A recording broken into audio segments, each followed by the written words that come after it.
Welcome to the Liberation Lab podcast, insights and interviews for the disruptive educator. I am honored to have my guest.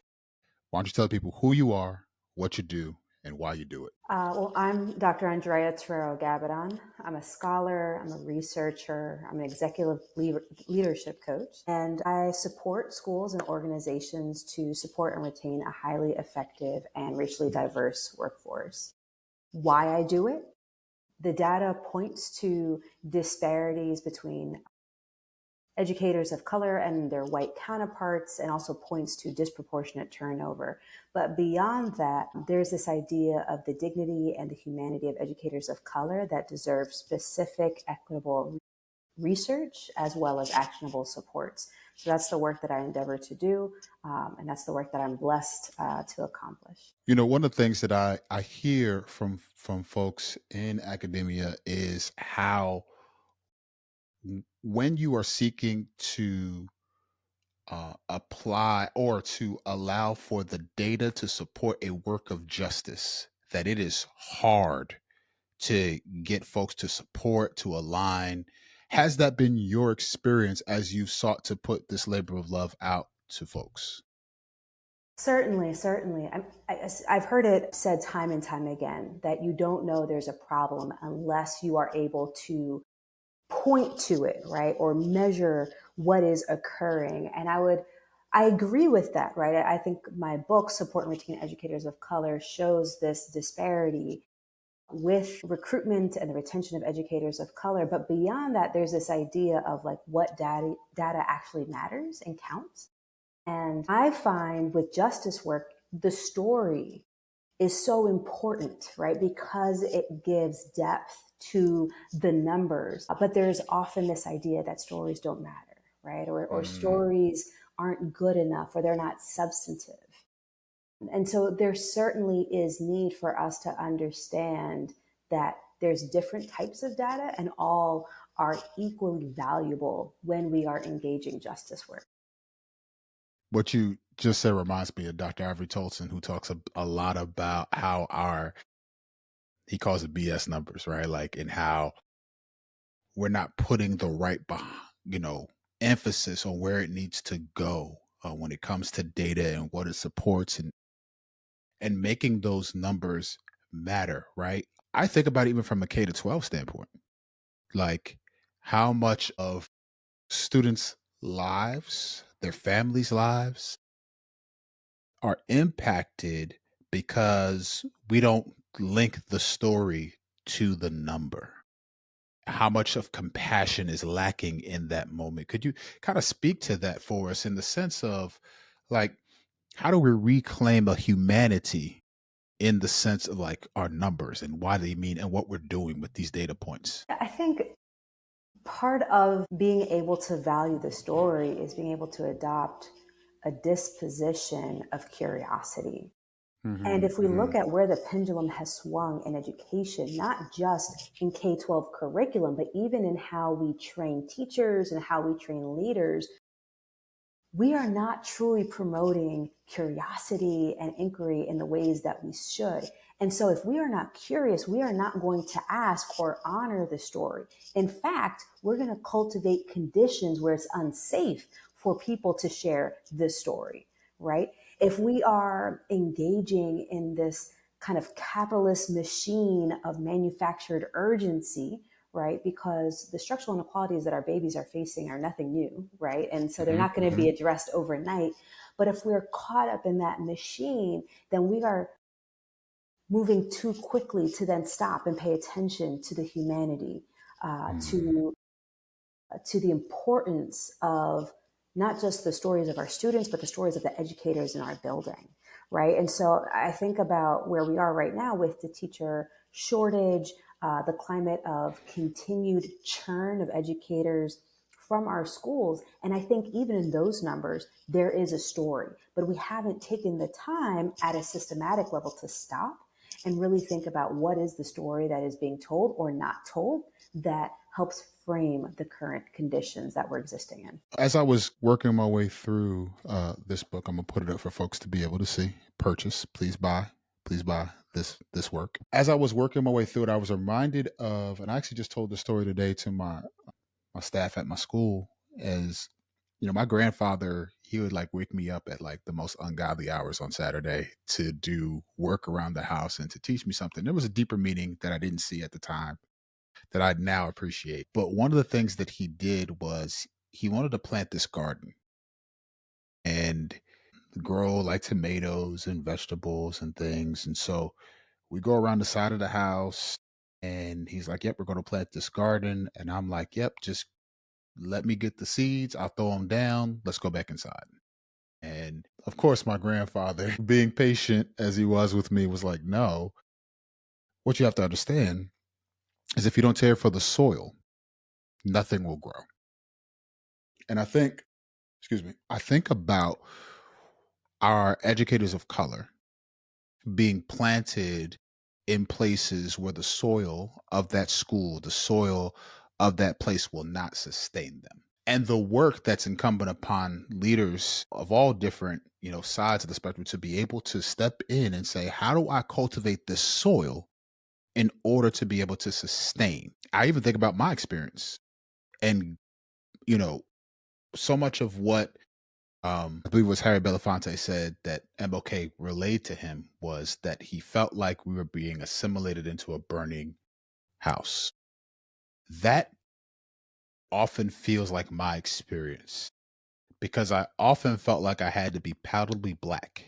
Like I had to be a certain kind of black guy in order to be passable in certain sectors. And if I had to either dial back or present a certain way, and if I didn't navigate that well, then I didn't fit, to the point where I had a school district, a friend of mine, they didn't know we were friends, that they didn't hire me because I was, quote, too black.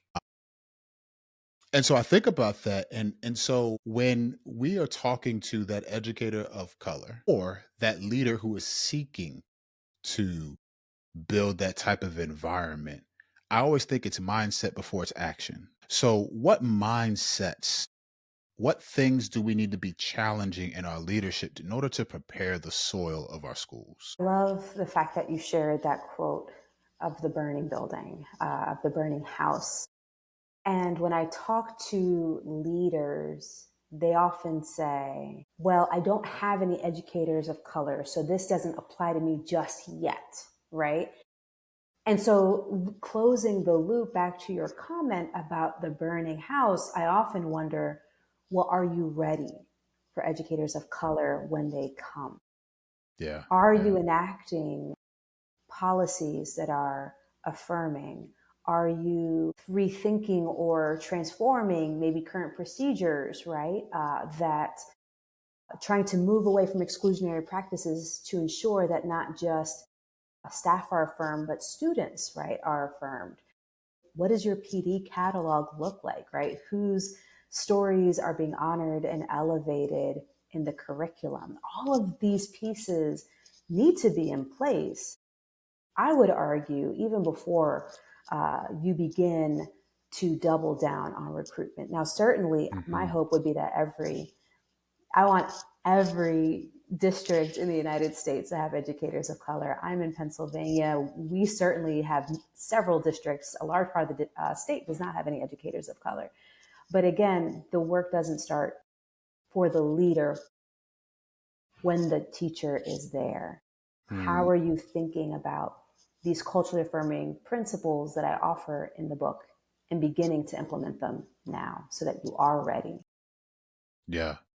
Yeah. I think, we talk about those those six principles, and I don't want to give too much of the book away for folks who haven't gotten it, but if you could kind of walk through and highlight just for us just a little sample of those six principles for folks who are listening and or maybe hearing this for the first time and need to go purchase this labor of love. What are they, and what are you challenging us to do? Great. So the first principle is acknowledge that educator diversity matters. That looks at the landscape of education history, so not just the contemporary landscape, but looking at the origin of public schooling in the United States and the ways in which educators of color, not just in the here and now, but historically have brought value, have been advocates for justice and community uplift for all children. And for that reason, we need to acknowledge that educator diversity is a critical topic that requires all of our collective attention and strategy. Many times people contextualize educators of color matter when you have students of color, but the research actually teaches us that all students not only benefit from having teachers of color, but all students actually, when assessed, when asked, often rank educators of color higher, not because of shallow characteristics, but instead because they are taught with high levels of rigor, high levels of support and care. So that goes back to that first principle. Principle two, cultivate reflection and self awareness. I pull on the poet Lauryn Hill, who talks about you can't win if you ain't right Not right within. within. Right, right. So you talked about mindset is prerequisite to action. So my argument, and I would argue is well supported by other researchers and scholars and even practitioners, right? That mindset and disposition towards equity is prerequisite to actually doing the work and ensuring that the work is Mm. consistent, Mhm. right? So if you're falling short with your equity practices in your building, I would argue, is equity something that you stop thinking about at 3 o'clock when you go home? Or is that a commitment that you're continually willing to unpack biases, continually willing to do the work that's necessary for justice? The third principle, assess and plan for action. I provide organizational tools to do an equity audit so that leaders can determine what are the practices and policies in place that either help or hurt educator retention. Principle four looks at sustainable and high impact instructional supports. And so it is critical that we are not just saying that educators of color matter, but how are we enacting professional development and other types of instructional supports that invest in their growth and create a culture of belonging in our schools. Principle five looks at fostering supportive environments for culturally responsive approaches. So we know that educators of color often bring with them a desire and a unique skill set to implement culturally responsive approaches. But we have to learn as leaders how the ways in which those practices can be compatible within our school context. They are compatible with a lot of curricula. They are compatible with a lot of school policies and practices. But what we cannot do because of our own ignorance is say that those practices that we know that are actually good for kids, because culture responsive education is good for kids and it can boost test outcomes and it can support post-secondary outcomes. But we cannot say there's no place for that here. So again, I provide guidance around how to ensure that we're meshing culturally responsive approaches with current school procedures. And then the last one is lead for an inclusive community, which essentially looks at how leaders can move beyond their own leadership dispositions to ensure that they are building an organizational culture that is affirming and that acknowledges the mattering of all peoples. And there are ways to do that, not just through equity PDs, which a lot of schools accomplish, but also through strategies such as racial affinity groups. So one of the things that sticks out to me as you unpack the first principle is talking through the ways in which we need to interrogate, get curious about our own biases, and things like that. And one of the reasons that this sticks out to me is I think that there's a notion for some folks that would believe that because they might be an educator of color, that they might be exempt from that work. And that because I look like my students, I don't have to interrogate how my biases might affect my students. I already, judging from your work and the things that you have put out, I know we're aligned on this, but could you speak to that for us? Am I exempt because I look like my students? Not at all. Culturally responsiveness is not an inherent trait. Yes. You, Yes. as a person of color, me as a person of color, we have work to do. Now, that work might look different, right, from our white colleagues, but there are still ways in which we participate in privilege because of various elements of our lived experience, of our backgrounds, of any one of our many identities, right? And so it's interesting as I write the book, I write it for all leaders. And part of the reason why I talk not just about white leaders, but I also talk about leaders of color and the ways in which leaders of color have at times done tremendous things that encourage and sustained educators of color, but have also reproduced forms of harm, is because I was one of those leaders, right? And so Yeah. I exist, or try rather, to operate from a place of humility, knowing my own missteps as a former high school administrator, knowing the ways in which I reproduced the types of toxic systems that I was in. And I thought I was exempt, right? As being triply minoritized in my building. But at the end of the day, we all, like I said, have work to do to unpack our biases. There is a phenomenal quote from Beverly Daniel Tatum where she talks about this the cultural smog of Smog. racism. Exactly. And so it's this idea that we're breathing in toxicity, right? Racism, and we don't even know it. So again, we all have that work to do, white folks and folks of color alike. You talk about your high school administrator experience, and I'd love to stay there for a second. One of the things that I think folks might not get on the outside looking in, as it pertains to the work that administrators do in buildings, that we are really like middle management. Like, we help support our teachers, but then there's also upper administration that is telling us that we have to get certain things accomplished. And the reason I bring that up is because there is, I think, a sense in which there's a pressure to check boxes, to do things that some of them absolutely matter and other things don't make sense at all. But we have to do them in order to kind of keep the system running, right? Now, I bring that up because if you are a educator who is stepping in for the first time to the classroom, to whatever position that you're in education, I know that you want to charge the hill and you want to transform. And I think those are noble, good, and right and true things. But I think sometimes we don't understand the game that's being played before we walk into it. So I want you to think back to your experience as a high school administrator. You alluded to some of the missteps that you made, but I'm sure when you first stepped in, it was, we're going to change these things. And then you kind of got met with some resistance, some reality. Talk to me about that process, and now, knowing what you know now, what would you tell yourself in that position? To put it succinctly, I would tell myself to make good trouble, right? As I look at that sign behind you. Yeah. And part of it is, when you are new to a role, there can be timidity, Hmm. whether it is known, whether it's said, or whether it is unsaid.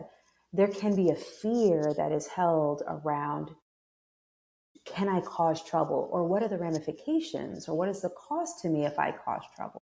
Yeah. But what I've learned, the older I get, we have to make good trouble. We have to speak truth to power. We can do so in love, and that's something that I'm continually learning every single Mm-hmm. day. Mm-hmm. But it's this idea of, if I am truly an advocate and an ally for students, for community members, and for educators, in what way am I able to utilize my voice in ways that actually brings benefit to them? Not Hmm. to a superintendent, not to an assistant superintendent, not to an executive director, and not to say that those roles aren't important, Right. but who am I honoring? Who is benefiting from this work?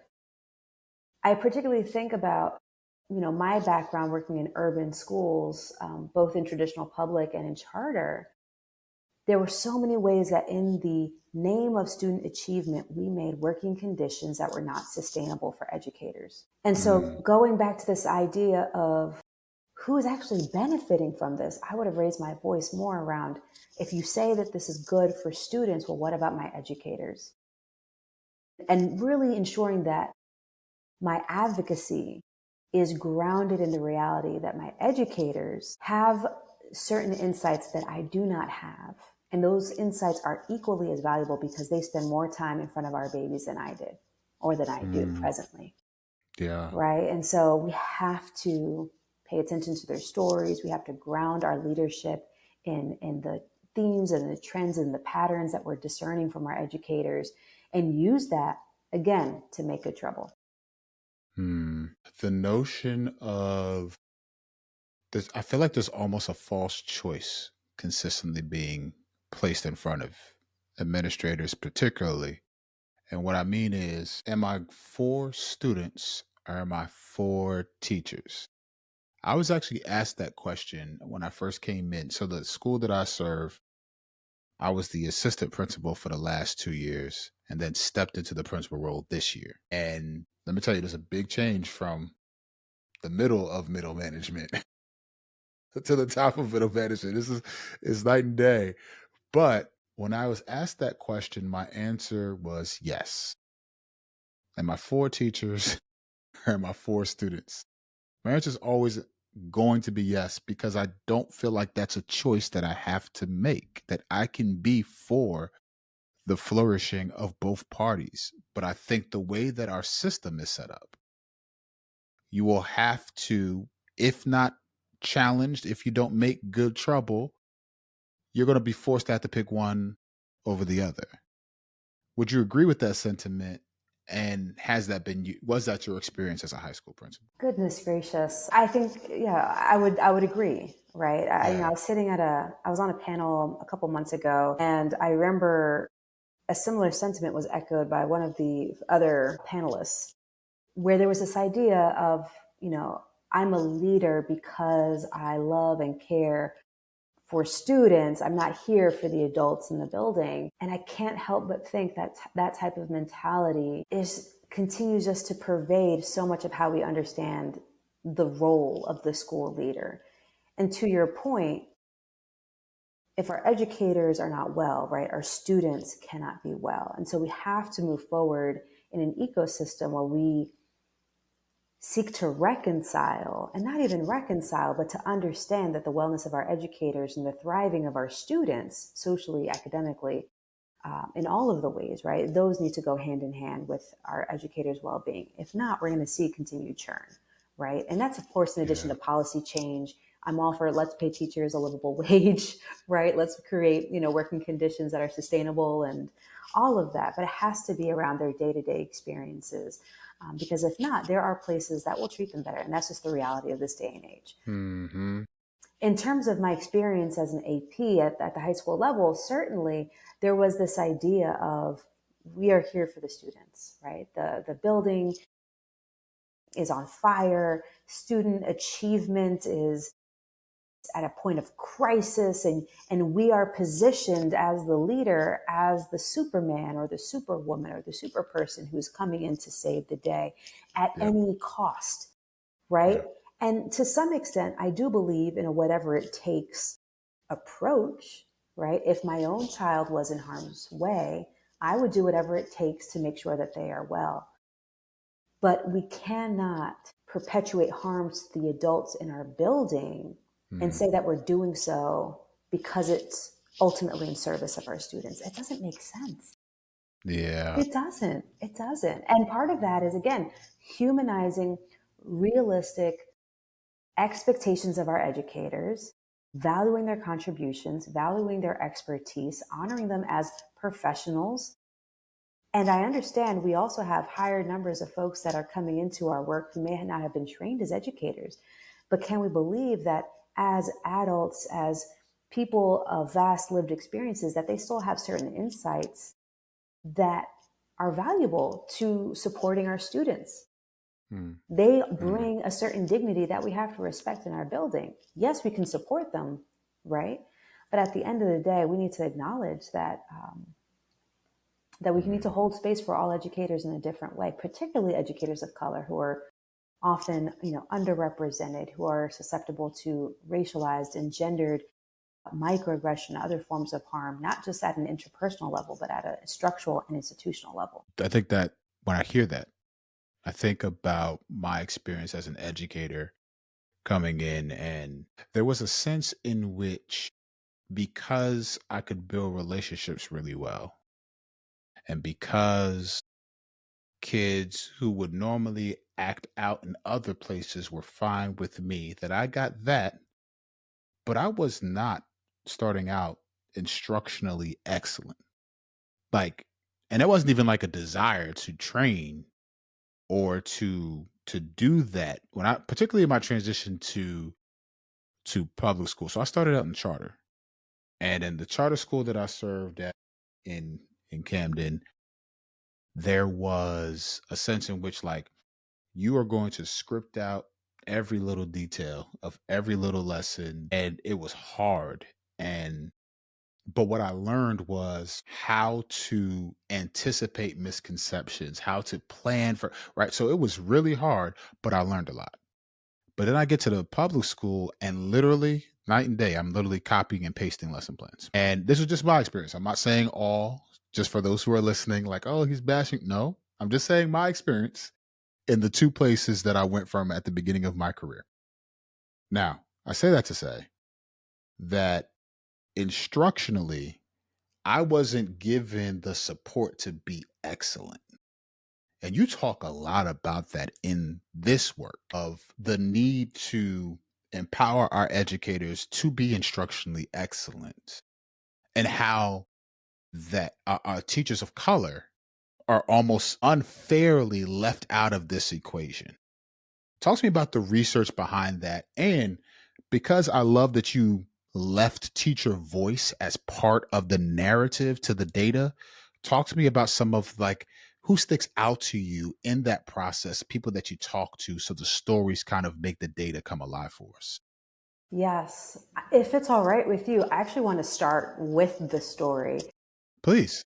Yes. So when I was an AP, like so many other school leaders, there's this idea of, or the reality of vacancies, right, in your Hmm. building, that you start the year, you don't have everyone that you need on staff. And so you're left in a lurch. And that was often something that we were having to problem solve. And as within my position, that was my responsibility to staff, to support, to train, to facilitate PD, all that good stuff. And so I remember one particular long-term sub that we brought in for a social studies position. Young person had done some long-term subbing previously, and we put him into a classroom. And I quickly realized, yes, you appear to have great rapport with students. Your room isn't on fire, but the babies are not learning. And so I met with him week after week for, goodness gracious, for a good amount of time. We would have coaching cycles that were not tied to any form of evaluation, which I think is critical. Hmm. We went through the basics of how do you create a lesson? How do you use the current resources? What does classroom management look like? And I would come back to him every year that he was in the building. Let's have a small coaching cycle. And Hmm. there were a lot of things that I would do differently when coaching him. But at the core of it, and I say this, and this educator, I have the privilege, we live in the same city, so I bump into him every couple of months. Um, and he always says, you are the reason why I'm still a teacher, right? He calls me the OG, and I always call him out because I'm too young to be an OG. All right. But it's this idea of someone saw the potential and took the time to invest. And now, 10, 15 years later, he is still in the classroom and he is coaching other educators, and he's the one who's leading PD. And I don't say that, or I don't share that story in a sense because I'm like, so great, right? Like, look at me, look at this case study. No, I share this story because I think about the longevity and the impact that this young man has had now 10, 15 years in education because of one person who took the time to invest in his personal growth. And not just that, but to connect him with resources, with mentors, create opportunities for him to visit other classrooms. And those are the simple ways, right, that leaders can expand their own capacity while still investing in the instructional expertise of their educators. And so, going to the data, what the data tells us is that educators of color are often overlooked when it comes to sustainable high impact supports. And when they are given supports, these supports oftentimes are not rooted in culturally responsive instruction, and there are low Mhm. levels of satisfaction from these forms of support. When there are supports, we also have to ask ourselves, how many times are these supports actually connected back to evaluation? And if it's connected back to evaluation, is it actually support? Mhm. Right. And so when we think about educators of color and building a culture of sustainability and longevity and multiplying ourselves, because we have to recognize teachers are also leaders. So if we're not investing in people who have the capacity to lead, then we can't be surprised when folks feel like, well, they don't care about me. They're not investing in me. They're not engaging with the things that are of interest to me as a professional.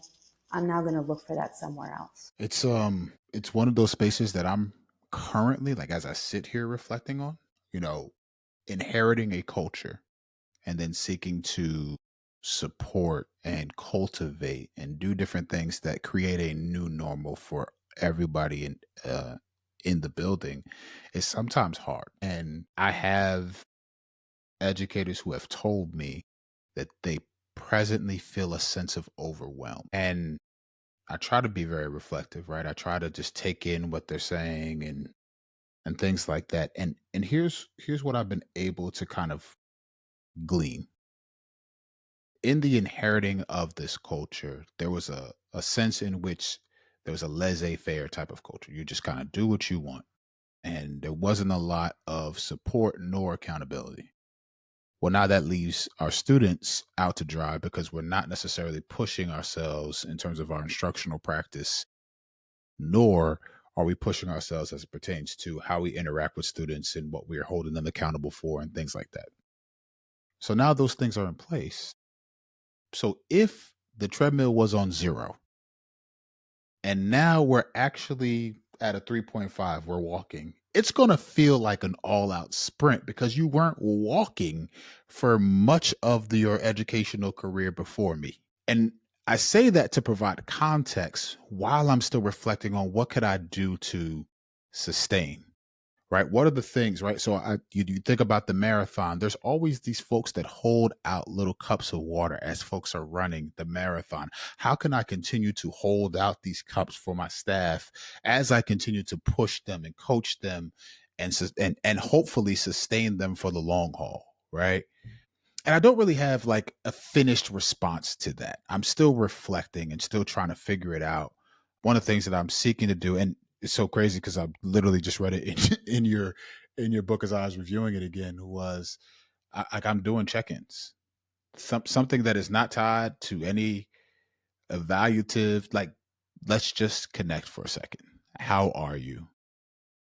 What could I be doing to better support you? And doing those across all subjects, across ways that because we're the teacher shortage is real, right? So we have vacancies. Like it's getting to the point where I might have to teach a couple classes. Like that's that's where it is, right? But I say all that because I think about what you're saying in this work with regard to teacher burnout and how there is, the professional demand that's placed on teachers is almost too big to sustain, and how those now, while might be, I'm going to use the word sufficient for everybody, right? Everybody gets this. They get Mhm. this high demand placed on it, but it is particularly efficient in how it affects teachers of color. If you could kind of speak to that piece as we round out our time, because I'm thinking about educators who are listening and who are like, yeah, I feel this. This is great. This sounds like some utopia, but right now we might have to find something else because this is hard, even though I love the work that I'm involved in. Could you kind of speak to that for us? And even though it might seem hard and hopeless for folks, where could they fix their attention? Where could they, what things could they remind themselves of? What are the things that are going to help us sustain for those who have a passion, even though it's hard right now? So, as it relates to the leader, right, who Yeah. is navigating this desire to cultivate a staff culture of excellence, of rigor, right, but also of wellness and care for students and for staff, I would encourage them to reconceptualize how you think of support, right? So when we think of support, we often think of coaching, we think of a resource. In the book, I talk about three different ways that we can categorize support, right? So we can think of support in terms of pedagogical expertise. So are you giving resources and instructional supports that make lessons tighter, better, right? And that is critical. But it's not always the leader who is doing all things. Are you potentially overlooking ways of expanding your own capacity, looking to teacher leaders, doing things like instructional rounds, peer observations, right? Like those are small things to take some of the load off of the leader because we know at the end of the day, the work of support has to be sustainable for the leader in order for it to continue. The other two pieces that I would also offer is around just professional capacity.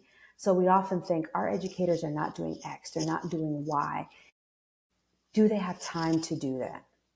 Are there ways that you can, as a leader, create efficiencies? It could be through AI, it could be through another mechanism, but doing things like contacting parents, grades, are there ways, again, that we can create efficiencies or just provide additional space for teachers to have time to do the work within the school day so they can meet expectations? That in and of itself is a form of support. And that last piece that I would provide is just around care. Yeah. So I affirm you, Bobby, for the work you're doing with checking in with educators. But there's so many things that we can do beyond just saying, oh, don't forget to take care of yourself, right? Yeah. Yeah. Are we maintaining clear expectations for students? Are we upholding school vision and mission? Those things, the research tells us, are internalized by teachers as forms of care. Hmm. Upholding conditions for psychological safety, right? I talked earlier about, is your school a safe place for people to share their story? And so doing Hmm. simple things like those check-ins, believe it or not, can often make a world of a difference for an educator, that someone is willing to hold space, to listen to them. And then, of course, with that, we want to close the loop in ways that we are able to when we are provided feedback. And so, again, for leaders who are engaging a lot in this work, how can you rethink the way that you are supporting teachers through the lens of pedagogy, professional capacity, and then care? The last piece that I would offer for leader and for educator, classroom educator alike, classroom educator, social worker, paraprofessional, all of the amazing people who are doing great work with kids. Who are your people, Hmm. right? Do you have a safe place to land as you are navigating the challenges of the current educational climate? We Yeah. are existing in, it's an election year. We Hmm. have local socio-political chaos, it seems, at times. We have the Hmm. global climate with war and unspeakable atrocities elsewhere. And we know that these things for educators of color we often hold these things close to our heart for various ways, because often these local and international atrocities, there's something there, right? As Hmm. marginalized people, as underrepresented people, when we see folks who are like us, who the forms of harm that they're experiencing may not look like the forms of harm we're experiencing, there still is something there that we are navigating. And so I would encourage, what is that affinity group? What is that conference? What is that book? What is that group that you're just grabbing coffee with? Places that allow you to reconnect with the why to help you reconnect to your love of justice, to help you understand the ways that you can do your work more efficiently with excellence, but also do so in service of students while not burning yourself out. Shamari Reed wrote a great book, Humans Who Teach. To teach. Yeah, and I love that concept because we have to get back in touch with our humanity, but we can't do that in isolation. It has to occur in community. Yeah. Yeah. I'm going to let that sit. Yeah. I think that that's a great place to round our time for folks. And I don't want to miss the opportunity for folks to connect with your brilliance, to support you, your work. So tell folks where they can get in touch with you, where they can buy this wonderful work, um, and how else they can keep in touch with all the things that you're doing and going and doing. So yeah. Yes. So definitely, I would suggest visit my website, atgabbadon.com. You can sign up for my newsletter. I put content out monthly, usually try to share with folks where I'm going to be to the best of my ability. You can also follow me on Twitter, atgabbadon. I'm also pretty active on LinkedIn, Andrea Terrero Gabbadon. But either way, I encourage folks to reach out. I long to be a critical thought partner, a friend, a safe place to land in this work. I'm a connector of people and connecting people to resources. And so, however I might be of support, please do reach out. I want to say publicly for folks who are listening and hearing your brilliance for the first time, I have seen you interact across very various spaces on stages. I've seen you um, interact on podcasts with folks. And what I'm often impressed by is folks who maintain their conviction and consistency across various platforms. For me, you have continued to embody a level of care for folks. To the point where like even someone like who I deeply respect, who's like a virtual mentor of mine, like Barudi Kafele, as you were talking to him and you said, but how are you?